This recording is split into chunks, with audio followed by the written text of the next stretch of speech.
Hello everybody and welcome back to the Darts with Jack podcast and YouTube channel. If you haven't been here before, my name is Jack and I host the podcast, bringing you all of the latest darts news and interviews. This weekend was the last weekend of Women's Series events before the Women's World Matchplay in Blackpool, taking place at the end of July, which I'm delighted to say I will also be going to. It is a brilliant weekend of darts, 4 events, 2 on Saturday, 2 on Sunday. Beau Greaves, obviously the player in the lead of the Order of Merit at the moment before the events.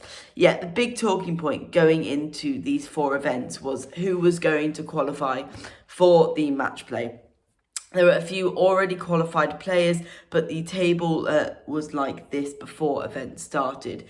Beau Greaves 1, Noah van Leuven 2, Fallon Sherrock 3, Lisa Ashton 4, Robin Byrne 5, Gemma Hayter 6, Kirsty Vinnikainen 7, Lorraine Winstanley 8. That was kind of the state of play of the Order of Merit after Women's Series 12. Few key talking points before I get in and discuss all the action that took place over the weekend. Lorraine Winstanley. She has played some brilliant darts in 2025. We saw her do especially well at the Modus Super Series Women's Week. I think she played incredibly there, hitting trebles for fun really, and her doubles were also very accurate. Someone who was part of the inaugural Women's Match Play event, obviously absent last year, I think, but will hopefully be back this year. We'll see if her place gets confirmed at the end of the video. Kirsty Vinnikainen obviously won one of the Women's Weeks for Modus. The Finn, very good at finding the treble 20. Can lack a bit of consistency at times though, which I believe she's talked about. You know, she needs to be able to find those performances at all times. Gemma Hayter, obviously a friend of the podcast, someone who I'm really appreciative for all of their support, playing some brilliant darts at the moment. A 2 times Women's Series winner, hasn't picked up a title over the last couple of Women's Series weekends, but knows what she can play. She can play amazing darts when she's on her game. She spoke recently on Twitter about how some of her darts have been slipping into the 5 segments, so it'll be interesting to see if she has recovered from that, especially after having the shoulder injury that kind of dampened the start of 2025 for her. Robin Byrne, someone who has always been in kind of that top 8, top 16 players on the Women's Series. The Irish lady, very consistent, always hitting those kind of high 70s, high 80s averages consistently across every game. She's able to find those trebles and someone who's provided Beau Greaves with a very, very good matchup over the last few events. Lisa Ashton, obviously been around for a while. We know exactly what she can do. The Lancashire Rose, playing brilliant darts. She's played on the seniors a lot of times as well over the last year or so. Struggled on there, but is not struggling at all on the Women's Series. Fallon Sherrock, obviously Queen of the Palace, someone who we know exactly how she can play. Playing brilliant darts at the moment. Did recently come out and say that she might need to take a year out to deal with health problems. So I wish Fallon all the best. But she's still playing incredibly this year. She was sat on 13,300 in prize money in the Order of Merit before this weekend. Noah van Leuven on 15,600, playing some great stuff, picking up loads of titles and is really consistent. We saw her at the Grand Slam of Darts last year. She's playing some extremely consistent darts. Same as Beau Greaves, Beau brilliant. It happens so often. She's provided the world #1 with some close matchups. She's provided the world of ladies darts. She's really kind of sprung it forward for me. I think she's allowing young people to get into the sport, seeing what she can do. She's recently signed with Target and it looks like her new darts are flying really nicely.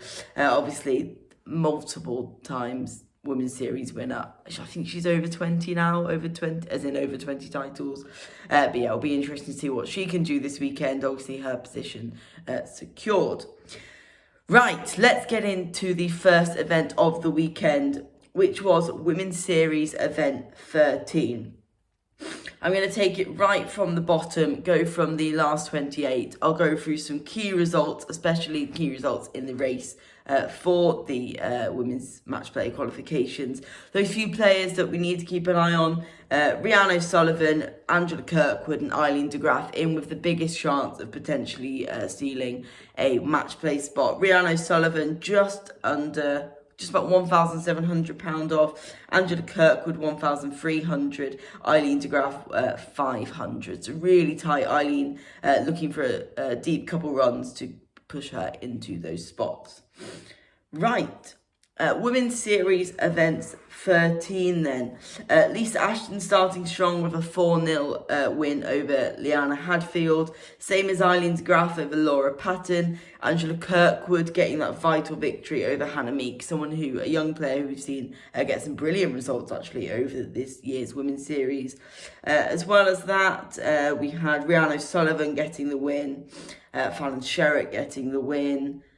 Did we see any big shocks? Eleanor Cairns maybe could be seen as a shock. Someone who we know, she's picked up a couple of WADC titles recently. She lost 4-0 to Lauren Slater. But apart from that, not many big shocks in the first round. Noel van Leuven wrapping up a comfortable win over Ross Hemmings. Moving into the last 64, Eileen de Graaf was drawn against Lisa Ashton, losing 4-3. So it put her kind of on the back foot a bit compared to the people she was competing against for those vital spots. It was a 4-3 loss for her. Lisa averaging 79.35 compared to Eileen's 76.76. An incredibly tight game, obviously going down to the last leg decider. That leg could be crucial for Eileen in the match play race. And it's especially crucial because Lorraine Winstanley did get the prize money by moving through to the next round, winning 4-0 against Sari Wallin, also from Finland. It was a dominant win there, 4-0, almost a 16-point gap in the averages. Any other big shocks in the last 64? Doesn't look like it. As far as I'm scrolling through, the only one I guess you could say was maybe a shock was Steph Clark losing to Aurora Focasato. I'm sorry if I've pronounced that wrong. Aurora, obviously, I think she was the WGF Girls Champion a couple of years ago. Big 4-1 victory for her. Steph Clark playing some brilliant stuff recently. Kirsty Vinnikainen, Lorraine Winstanley then in the last 32, progressing even further with 4-0 and 4-1 victories respectively, really consolidating their spots there. Kirsty beating Felicia Blay, who is sister of Fallon Sherrick, with an 84.68 average. Lorraine averaging almost 86 in a win over Julianne Birchall, who also averaged a brilliant 82. Who else kind of consolidated their spot here? Gemma Hayter with a massive win over Robin Byrne 4-2. Massive win because it all depends who they play. I think it's first place 8. So obviously the closer you get, you want to be, I think, somewhere kind of in those kind of sixth and fifth positions, because you're consolidating your position, but also it means that you're comfortably playing people around the same level as you've been playing this year, which I think is vital for Gemma. So that was a big win for her, beating Robin Byrne.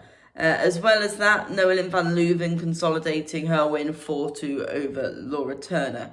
Moving into the last 16 of the weekend, Rhian O'Sullivan then lost, but a good run, winning a few games there. Her prize money does increase, and that is a 4-3 loss to her over Fallon Sherrick. So an incredibly tough game with Rhian averaging 72 in the last leg in the last leg against Fallon losing out, who averaged 77.3. So a close game there. One that Rhian O'Sullivan maybe would want to win just to kind of push her even more forward, especially after a couple of people like Eileen de Graaf had already lost at this point. So an opportunity to leapfrog them.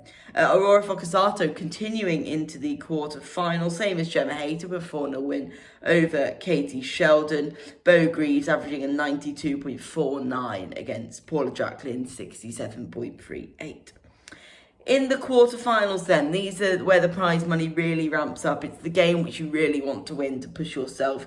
And Lorraine Winstanley unfortunately did lose in this one to Lisa Ashton 5-1. Both players very similar in the averages, so it looks like it was the doubles that were the difference in that game.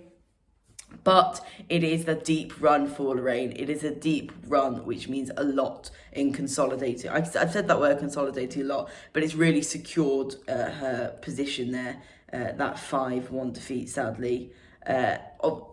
Defeat, but the run, secures her place. As well, Beau Greaves, Gemma Hayter, Fallon Sherrock progressing, beating Noelin van Nuven, Aura Focasato and Lorraine Hyde. Lorraine Hyde, someone who's had brilliant kind of up and down, but we know exactly what she can do. She plays brilliantly. I think she won the Scottish Open with a 160 checkout, if I remember, so her home title. That's quite an impressive way to win it. In the semi-finals then, Gemma Hayter pretty much securing her place in the Women's World Matchplay with a 5-2 defeat to Beau Greaves. But the semi-final prize money, it's significant. It does pretty much secure her place. A 5-2 win for Beau Greaves in that one, averaging 89 almost. Fallon Sherrock averaging just below the 90 mark, beating Lisa Ashton 5-4. And in the final between Beau Greaves and Fallon Sherrock, it went the way of the recently signed target player, Beau Greaves, winning 5-2 in 14 minutes. So an incredibly quick game. In terms of darts, it only took Beau Greaves 115 darts to wrap up the title, which I think is mental, averaging 89.37 in the final of Women's Series 13 compared to Sherrock's 84.42. In terms of the game, the legs were actually very close. In the legs that Beau won, Fallon was on 20-74, 20-32 and 181 respectively. So second Beau misses those doubles, you would expect Fallon to capitalise on them, and that shows exactly where Beau Greaves' game is at. She's hitting the doubles at the exact right time, which is what was the difference between them. Then we move on to Women's Series 14, taking place on the Saturday as well, and there were vital wins in there for the likes of Fallon Sherrock and Katie Sheldon, but Angela Kirkwood losing unideally against Chelsea Campbell, the player from Ireland, 4-3. A last leg decider that could have meant so much in Angela's World Matchplay hunt. So it does mean that she picks up very limited prize money on the last 1-8, and therefore really hinders her. There were also losses in this round for the likes of Felicia Blay, I've already mentioned, Lorraine Hyde, and who else didn't get a bye? Trina Gulliver winning 4-1, Stephanie Luex winning 4-0, Courtney Hine 4-0, and Beau Greaves averaging 78 in a 4-0 win over Jane Biggs. Moving on into the last 64 of Women's Series Event 14, and this is where the big defeats started to come. There were vital losses for Robin Byrne, losing to her compatriot Aoife McCormack 4-3. Robin Byrne pretty much had secured her place in the World Matchplay race by now, but you know, she wants to secure it. She wants to push up higher in that order of merit, especially when you get to the race for the Grand Slam and the race for the World Championship as well. There were also losses for Kim Holden, Paula Jacqueline, Marie Fitton, Rianne O'Sullivan. Rianne losing to Snezana Velkovic. I'm really sorry if I pronounced that wrong, but losing in the last leg decider. Rianne had the better of the averages, 80.7. But Snezana averaging 78.4, but winning that crucial last leg decider. At that point, Rianne was on the back foot after the defeat in Women's Series 13, so she needs to recover a lot in Women's Series 15 and 16 to be able to potentially qualify for the match play. There were also losses in this one for the likes of Lauren Salter, Trina Gulliver, but big wins for Aurora Focasato winning 4-0, Kirsty Vinakainen winning 4-0. She kind of, as I mentioned, on the edge of that order of merit before. She was 7th on 6,600. So a couple of important dominant wins to not only give her the prize money, but also give her the confidence to push on for the rest of the day. Also a big win for Gemma Hayter, averaging 88, to Jo Locke 4-1, who averaged 85 in that one. In the last 32, there were defeats, not major defeats that would affect the order of merit when I was looking through this, but there were defeats for the like of Kirsty Hutchinson, who we saw play amazing. I think it was in Group A in the Modus Women's Week, losing to Denise Cassidy, sorry. Lisa Ashton, 4-1 win, and Eileen de Graaf picking up a 4-0 win. That's probably the most vital win when you look at the top 32 of Women's Series 14, a win that gives her confidence, averaging 80, so a really strong average against fellow compatriot Layla Brussel, but moves into the top 16. She's getting the prize money that could push her into those spots. In Women's Series 14, the top 16, there were defeats for Vicky Perrin, Rebecca Rose, Susanna Vekjevic, Rebecca Browse, Denise Cassidy, Deborah Watling, Kirsty Vinnakainen, losing to Carly Chenery, and Aura Focasato, losing to Gemma Hayter 4-1. Gemma Hayter really pushing up in the order of merit then, pretty much by this point securing her spot. In the quarterfinals, Eileen de Graaf continued to progress alongside Lorraine Winstanley, which at that point it's really tough for Eileen. She knows she's playing well, but the person that she's almost most likely to overtake because of how close they were in the order of merit, also progressing with a massive win over Fallon Sherrick, 5-4 in that one. 71.04 average for Lorraine compared to a 78.14 for Fallon. So that last leg being crucial. Eileen also with a massive win over Noelyn van Leuven. Noelyn averaging 79.93, Eileen 72.71. In the other quarterfinals, Beau Greaves 5-2 win over Lisa Ashton, averaging 84. Gemma Hayter, a massive win over Carly Chenery, averaging 71.59, 5-1 in that game. So once again, Gemma Hayter is pretty much secured, which is amazing, which means I get to see her at the Women's World Matchplay, which I'm so excited for. Beau Greaves on an incredible winning streak at this point. Semi-finals, Eileen de Graaf lost out against Lorraine Winstanley. That is the game of the weekend so far for me.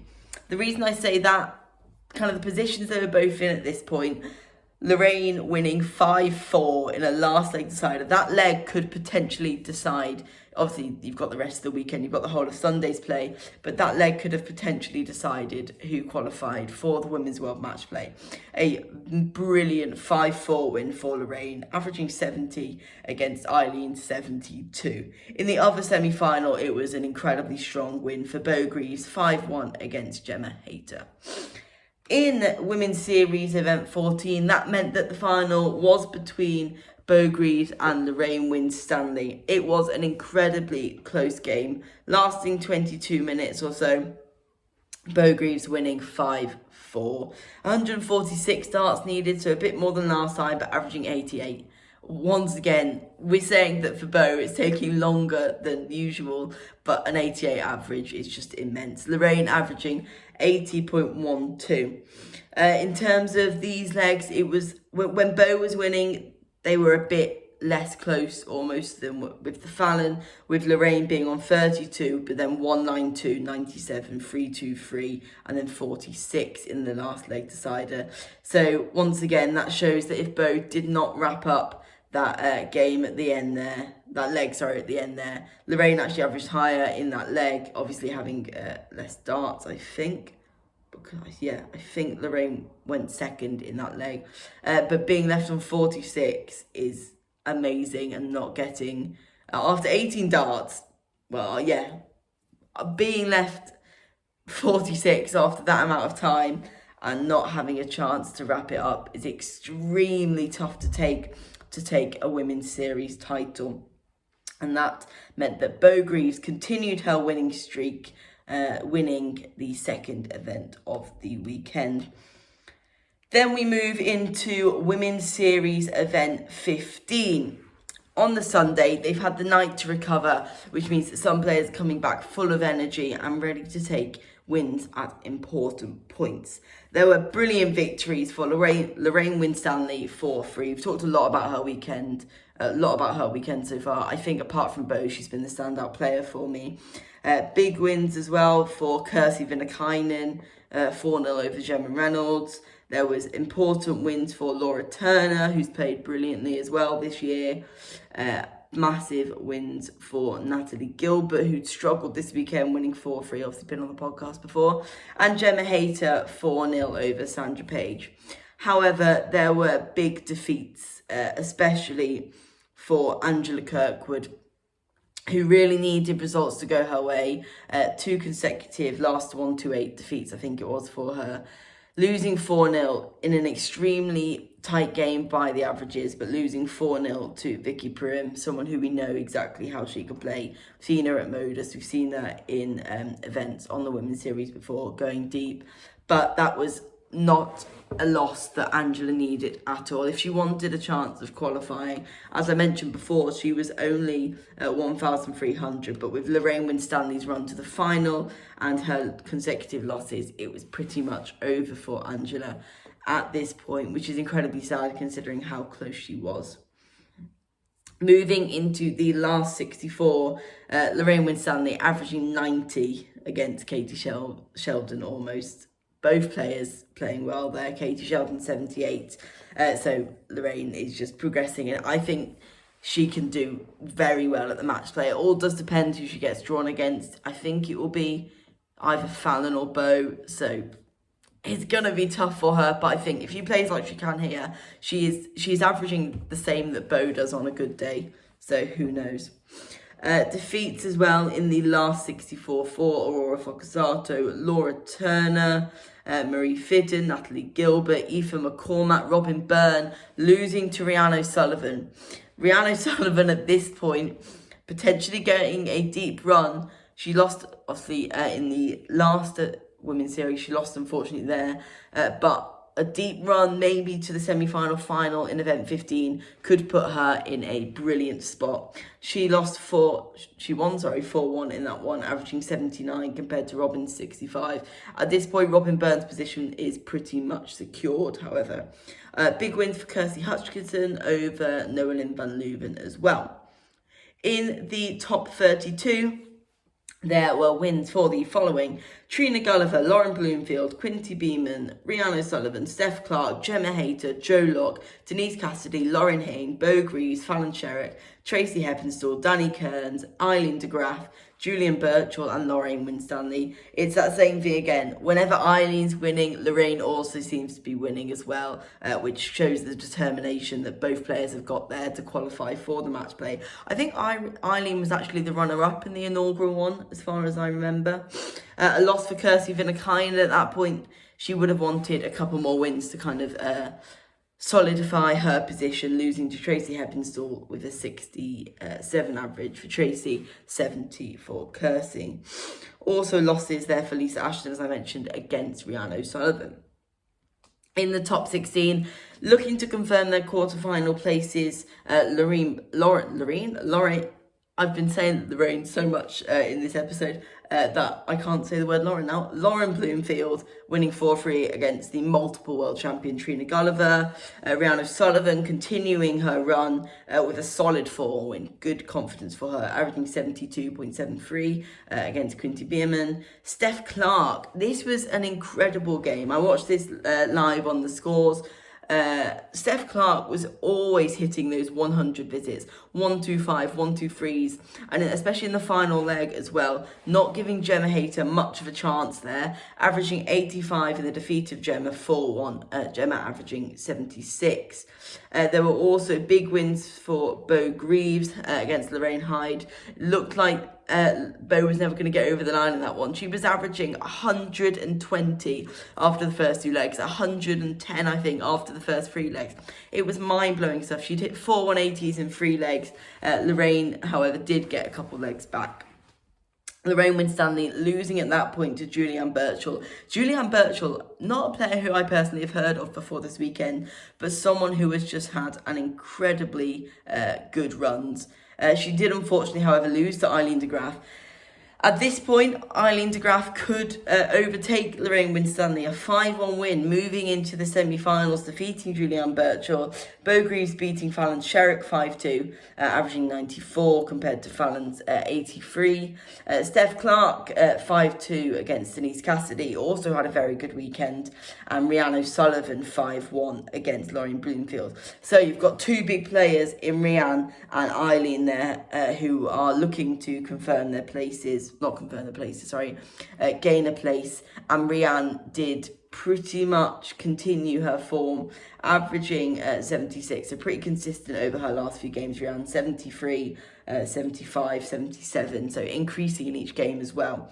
In the semi-final, beating Steph Clark 5-4. However, Eileen de Graaf averaging an under-par 63 for her against Beau Greaves, who won 5-0. In the event 15 final, I think we know what's coming. This was an incredibly strong final from Beau Greaves, averaging 90.57 compared to Rhiannon 75. Although she lost, it's still a very good deep run for Rhiannon at a time she would exactly need it. 13 minutes the game took, so not long at all. In this one, Beau Greaves was always there in the couple legs that Rhiannon won on 10 and 25. In the legs that Beau won, Rhiannon was on 57, 273, 32, 140 and 276. So a couple of legs that Rhiannon would have had a chance at if Beau lost, but dominant. Beau continuing her form and on an incredibly long win streak in Women's Series Event 15. And we now move on to Event 16, the final event of the weekend and the one that firms up the Women's World Matchplay places. Let's get into the last 1 to 8. In terms of defeats, there was big defeat for Noelyn van Leuven, losing to Lisa Ashton 4-1, but both players had their place secure at this point.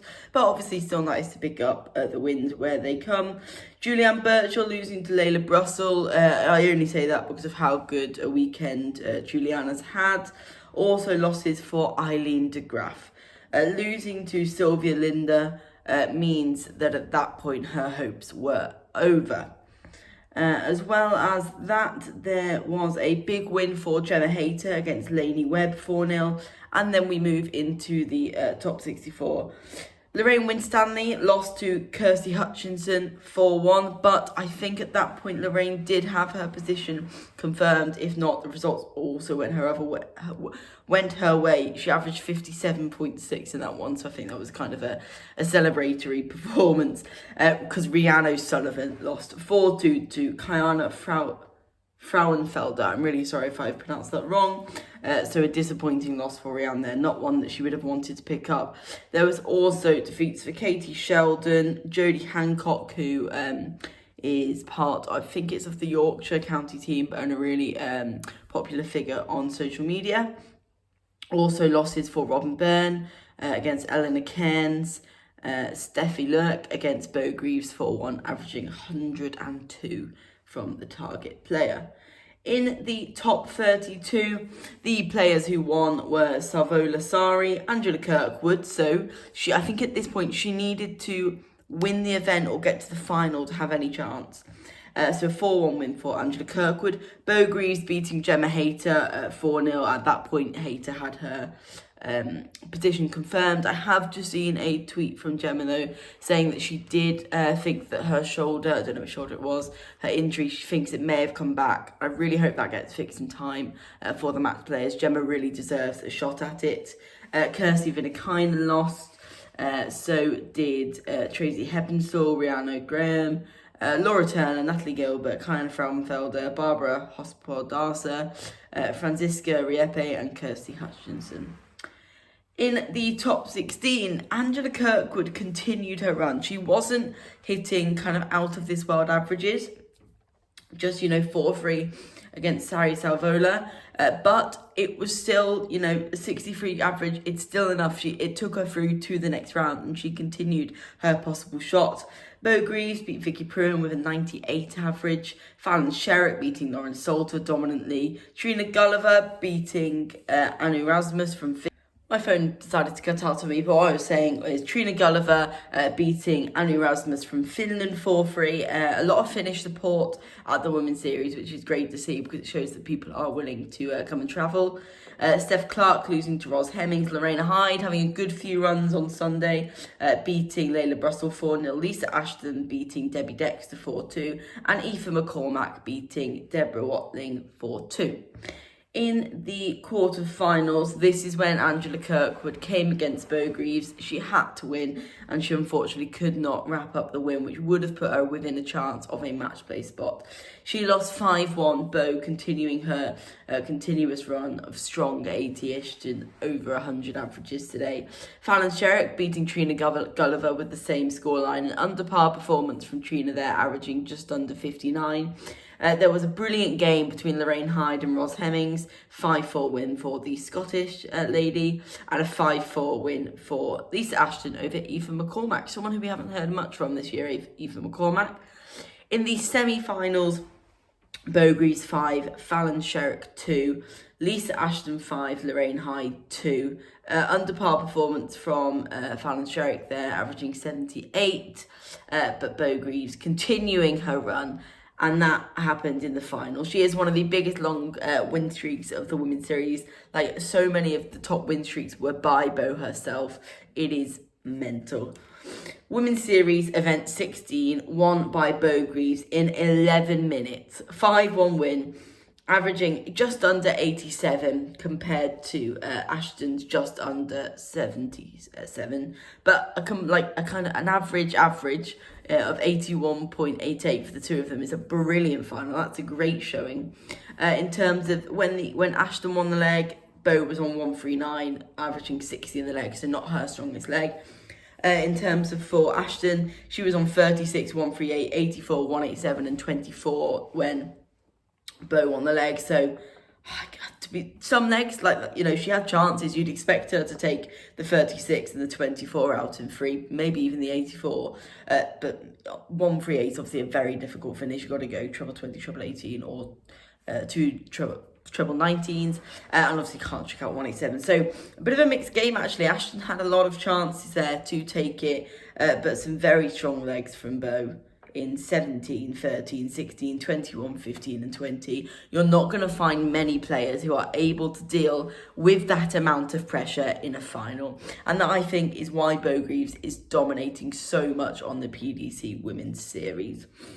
That is the recap of all four events from this weekend.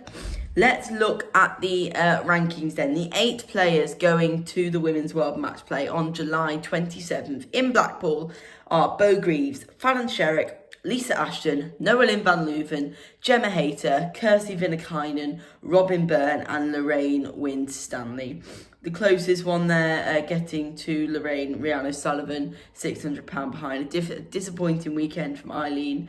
Angela Kirkwood did have a chance to qualify at the end, obviously didn't take it.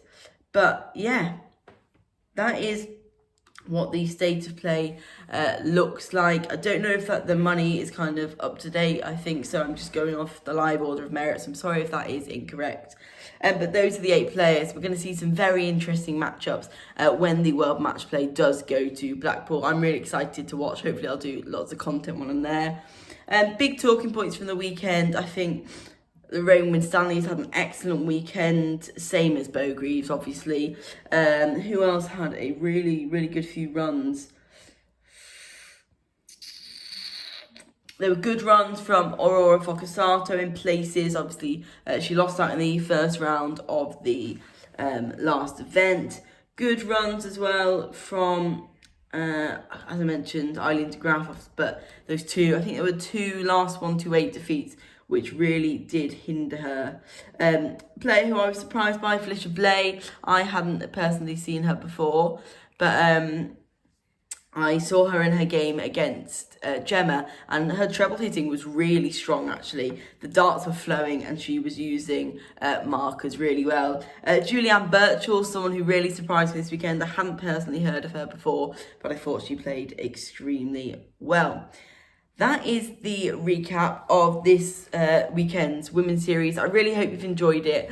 I think the PDC should do more to kind of get the women's game out there. We don't really see these type of recaps, but I'd love, once again, phone cut out, I've got no storage. But yeah, I really hope that the PDC, hopefully this gets the traction that it does, and the PDC maybe see it and realise that there is the want for like the women's series recaps. I'm going to keep doing them throughout the year, but I really hope you've enjoyed this episode of the Darts with Jack podcast, and this is also going to be on the YouTube channel. So yeah, I really hope you enjoyed it, and I will see you all in the next video. See you later, guys.